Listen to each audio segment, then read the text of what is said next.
Kita langsung dialog dengan pakar politik Mas Hanta Yuda melihat bagaimana posisi PKB, PKS yang tadinya berada di satu perahu yang sama koalisi perubahan. PKB terlebih dahulu Mas, peluangnya mungkinkah merapat ke Prabowo Gibran, Mas Hanta Yuda? Andrew, bukan mungkin, tapi sangat mungkin sekali PKB masuk ke dalam koalisi pemerintahan. Karena ini sudah sejak awal kita bisa melihat potensi meleburnya kekuatan partai-partai di 01 ke dalam koalisi 02 yang menangkan Pilpres. Kalau kita baca, Andro, indikasi politiknya itu dari pergerakan, intensitas pergerakan politik antar tokoh sentral di kubu ini itu semakin intensif. Dan kita lihat misalnya peristiwa di awal Pak Surya Paloh pertama bertemu dengan Pak Jokowi sebelum ada tokoh-tokoh politik yang lain. Kemudian kunjungan Prabowo Subianto ke kantor DPP Nasdem bertemu Surya Paloh. Itu yang kedua, indikasi sangat kuat. Yang ketiga, kemudian Prabowo kemarin bertemu dengan Ketua Umum PKB Muhaimin Iskandar.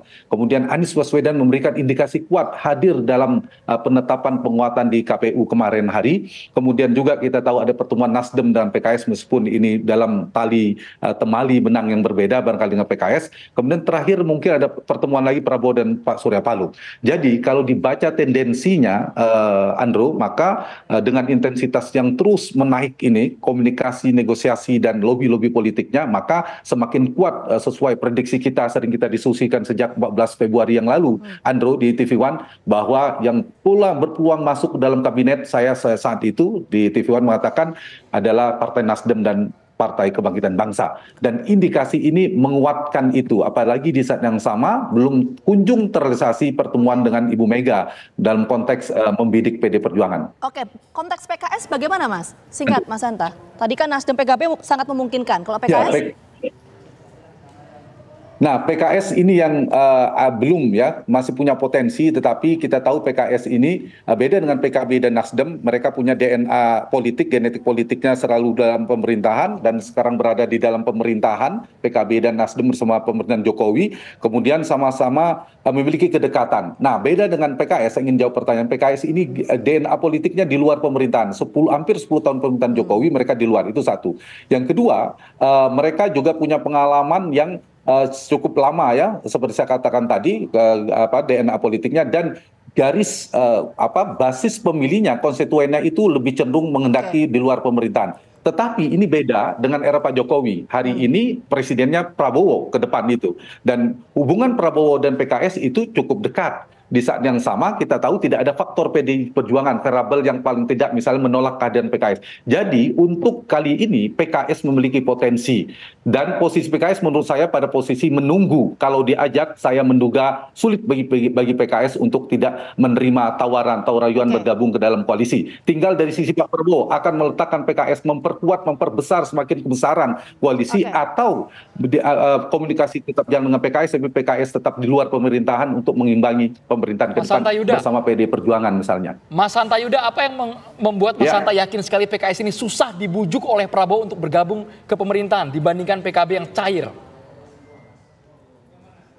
Iya, karena tadi satu genetik politiknya, DNA politiknya. Yang kedua dari sisi mereka kedekatannya memang sedang berada dalam pemerintahan. PKS kan sedang di luar pemerintahan. Nah, yang PKS perlu hitung betul adalah konstituennya. Mereka berpotensi ditinggal oleh konstituennya cukup besar. Karena basis konstituen PKS itu paling ekstrim, berada sangat jauh dalam kontestasi Pilpres berhadapan dengan Prabowo, apalagi dengan Pak Jokowi. Itu konstituen PKS sangat jauh, sangat diametral, dan itu menyebabkan bisa jadi kekecewaan. Itu yang mungkin menjadi pertimbangan PKS. Tapi untuk kali ini menurut saya tidak menutup kemungkinan. Masih ada kemungkinan celah di mana PKS juga akhirnya akan bergabung dalam pemerintahan. Meskipun harapan saya PKS berada di luar pemerintahan untuk mengimbangi demokrasi kita supaya sehat. Tapi menurut saya betul bahwa PKS tidak rutenya tidak sependek, tidak semulus PKB dan Partai Nasdem kalau ingin bergabung ke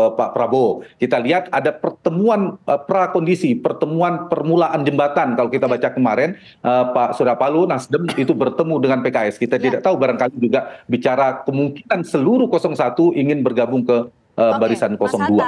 ini yang menjadi pertimbangan PKS adalah soal elektoralnya ya, karena DNA-nya ini basisnya adalah oposisi. Nah, tapi kita fokus dulu ke Nasdem dan juga PKB, Mas Hanta. Kalau memang ini betul akan bergabung dengan pemerintahan Prabowo Gibran, yang dipertanyakan kan soal pembagian kue kekuasaan. Soal Nasdem, PKB aja perolehan suara berdasarkan rilis KPU ini urutan keempat, kelima. Dan juga baru bergabungnya kan di akhir setelah penetapan. Itu seperti apa? Mungkin nggak misalnya dapat posisi 2 menteri begitu? Atau bagaimana? Hitung-hitungannya.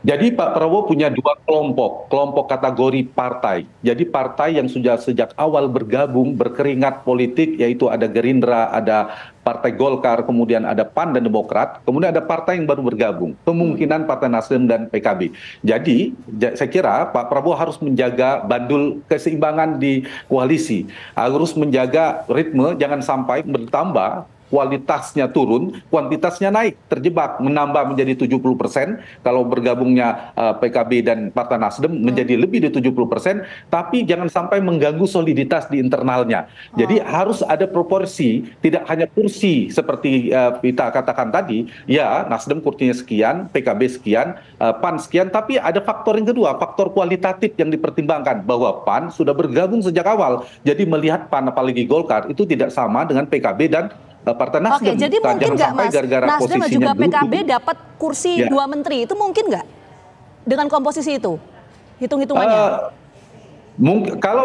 Mungkin saja, tapi itu harus dipastikan partai-partai yang dalam pemerintahan harus lebih dari 2 kursi. Sehingga implikasinya menteri-menteri yang berasal dari kantong partai politik akan semakin banyak. Dan saya yakin Pak Prabowo akan menjaga keseimbangan itu, yang partai dan non-partai. Nah, di mana kuota non-partai misalnya dari 34 menteri ada 17-50%, kita katakanlah 17 sampai 18 kursi menteri ini untuk partai, maka kuenya kan berbagi. Nah, kalau 2 itu kan banyak, menurut saya itu maksimal, itu sudah maksimal. Tapi kalau misalnya Nasdem, hitungan kalkulasi politiknya Nasdem dan PKB dapat 2 kursi, maka PAN pasti minimal 3 itu, Demokrat. Apalagi Golkar, partainya lebih besar lagi, bisa jadi 4 itu PAN dan Nah, tapi kalau yang baru masuk 1 itu mungkin lebih relatif aman. Tapi dugaan saya bagi PKB dan Nasdem terlalu rendah mendapatkan 1 kursi versi mereka, karena mereka menganggap memiliki kursi di parlemen yang relatif lumayan. Jadi mungkin 2 kursi call ke Prabowo, negosiasi lobby yang mereka hendaki. Baik, pada posisi itu bergabungnya itu. Itu berdasarkan faktor kualitatif dari Prabowo Subianto. Tapi apakah nantinya PDI Perjuangan akan ditinggal sendirian, Mas? Ketika Nasdem, PKB, dan mungkin PKS yang masih 50-50 hingga kini. Apakah PDIP akan ditinggal sendirian berada di luar pemerintahan, Mas Hanta?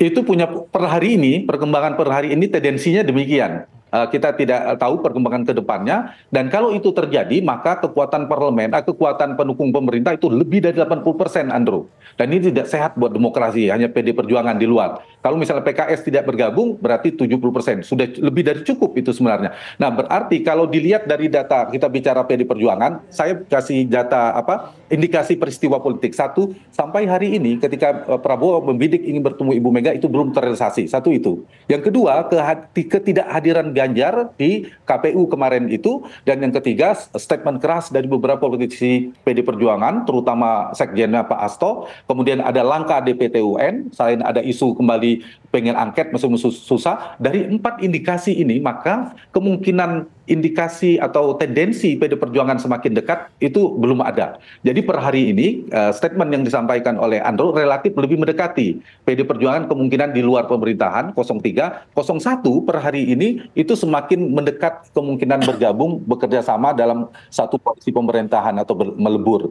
Itu yang terjadi, kecuali PD Perjuangan tiba-tiba berubah sikap politiknya, kemudian memberikan signal akan bergabung ke pemerintahan, maka posisi tawar PKS, apalagi PKS, PKB, dan Partai Nasdem itu akan turun. Nah, sepanjang PD Perjuangan masih di luar, maka ini posisi tawar PKB sama Nasdem menguat. Mereka call-nya bisa tinggi, minta 2 kursi menteri tadi. Nanti jadi kalau PDIP tidak ada, kursi 2 menteri mungkin terrealisasi. Bagaimana pembagian kue kekuasaan di pemerintahan Prabowo Gibran? Sekali lagi terima kasih banyak Mas Hanta sudah bergabung bersama kami di Kabar Petang. Sehat selalu. Sama-sama.